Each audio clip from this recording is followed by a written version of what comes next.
पूज्य युग पुरुष, महाविद्वान, स्त्री उद्धारक, भारताचे कैवारी, भारताचे भाग्यविधाता, सिम्बॉल ऑफ नॉलेज, भारतीय घटनेचे शिल्पकार डॉक्टर बाबासाहेब आंबेडकर यांना विनम्र अभिवादन. तसेच वेळ कमी मिळालेला आहे त्यामुळे मी जरा लवकर बोलते, थोडा वेळ द्या. तसेच गोरगरीब, बहुजन आणि वंचितांच्या हक्कासाठी संघर्ष करणारं निर्भीड, अभ्यासू आणि तत्वनिष्ठ व्यक्तिमत्व डॉक्टर आनंदराज आंबेडकर सर आपणास सप्रेम जय भीम. आणि इथं उपस्थित माझ्या प्रत्येक भीमसैनिकाला क्रांतिकारी जय भीम. बंधूंनो, जात आणि भाषा यातून आपण बाहेर आलो की आपण एक शासनकर्ती जमात बनू शकतो, हा डॉक्टर बाबासाहेब आंबेडकरांच्या विचारांचा गाभा होता.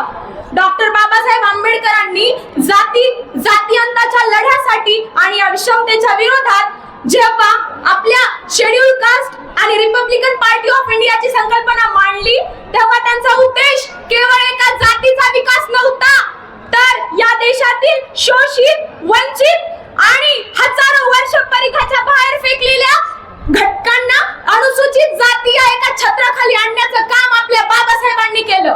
त्यांना सामाजिक, राजकीय आणि घटनात्मक न्याय मिळवून देण्याचं काम हा उद्देश आपल्या बाबासाहेबांचा होता.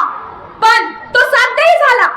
पण आपलेच काही मातंग बांधव म्हणत आहेत की फक्त महारांनीच आरक्षण खाल्लं आमचं, महाराज पुढे गेले आणि आम्ही मात्र मागच राहिलो. डॉक्टर बाबासाहेब आंबेडकरांनी 59 जातींना समान आरक्षण दिलं.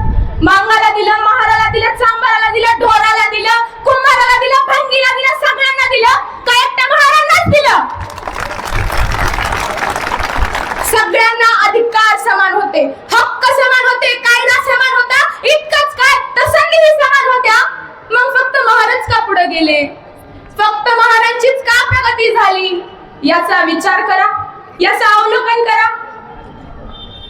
महाराजांनी संघर्ष निवडला म्हणून महाराजांची प्रगती झाली. महाराजांनी स्वाभिमान निवडला म्हणून महाराजांची प्रगती झाली. महाराजांनी संविधान निवडला म्हणून महाराजांची प्रगती झाली. महाराजांनी अंधश्रद्धा सोडली म्हणून महाराजांची प्रगती झाली. महाराजांनी शिक्षणाची कास धरली म्हणून महाराजांची प्रगती झाली. महाराजांनी पुस्तकं निवडली म्हणून महाराजांची प्रगती झाली.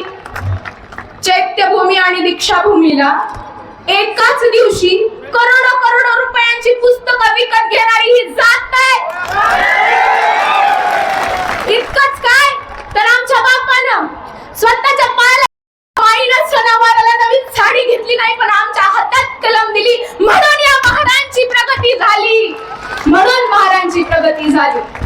तुम्ही करा ना बरोबरी आमची, करा ओव्हरटेक आम्हाला. शिक्षणानं बरोबरी करा. उपवर्गीकरणानं बरोबरी होत नसते मित्रा, शिक्षणानं बरोबरी कर. उपवर्गीकरणाने बरोबरी होत नसते मित्रा, शिक्षणानं बरोबरी कर. अण्णा भाऊ, लहूजी मोठेच मित्रा, बाप मात्र आंबेडकरच मान्य करत. वेळेचा अभाव आहे त्यामुळे मी थोडक्यात बोलन.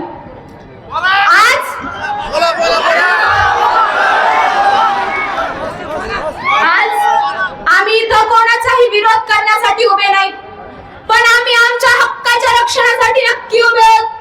आमचा विरोध कोणत्याही समाजाविरुद्ध नाही, आमचा संघर्ष कोणत्याही समाजाविरुद्ध नाही, पण आमचा संघर्ष आहे धोरणाविरुद्ध, अन्यायाविरुद्ध आणि आमच्या भविष्याचा खेळ करणाऱ्या प्रत्येक निर्णयाविरुद्ध.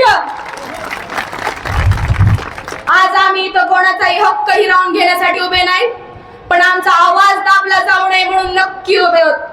आमचा कारण उपवर्गीकरण हा केवळ एक प्रशासकीय निर्णय नसून तो लाखो विद्यार्थ्यांच्या शिक्षणाचा, लाखो तरुणांच्या भविष्याचा, नोकरीचा आणि लाखो कुटुंबाच्या भविष्याचा आणि डॉक्टर बाबासाहेब आंबेडकरांनी बघितलेल्या सामाजिक न्यायाच्या स्वप्नाचा प्रश्न आहे. त्यामुळं वेळेचा अभाव आहे. शेवटी एवढंच म्हणत की सरकारला जर खरंच अनुसूचित जातींचा विकास करायचा असेल तर आम्हाला थेट 20% आरक्षण द्या. त्यामुळं शेवटी एवढंच म्हणेन जगानं कितीही टीका केली आमच्यावर, आम्ही कुणापुढे झुकणार नाही. जगानं कितीही टीका केल्या